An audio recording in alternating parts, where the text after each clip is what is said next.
Human sa duha ka tuig, mahibalik na ang mga dagkong kalihukan sa Fiesta Celebration ug Media Cultural Summit sa Mandaue City. Usa sa highlight nini ang prestigious Miss Mandaue Beauty Pageant. Ang report ni Nico Serino. Espesyal ang paglusad kaganiha sa Mandaue City Mid-Year Cultural Summit 2022. Kutay kini sa mga kalihukan sa dakbayan, subay sa kasaulugan sa ilang fiesta karong Mayo nga gilaumang makapadagsa sa mga tao.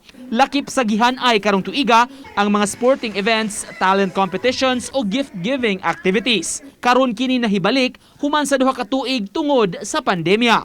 Our traditions, our faith, and our celebration keeps our identity at our core. It is where we find our collective strength. It is what distinguishes us from the others. Have shown our capability as a city and people to recover quickly and rise up from difficulties.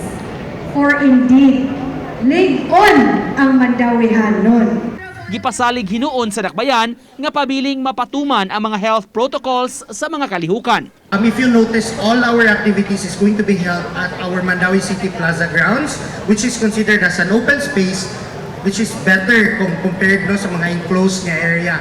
And of course, we have already deployed a lot of support committees. Usa sa labing giatngan nga event ang Miss Mandaue 2022 pageant.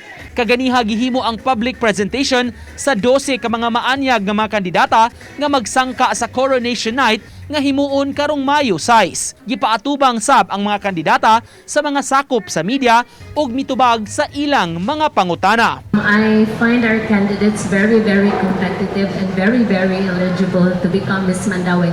And I think I'm very confident that one of these 12 might even join international pageant. Uban ni Godfrey Relien, Nico Sereno, Balitang Bisdak.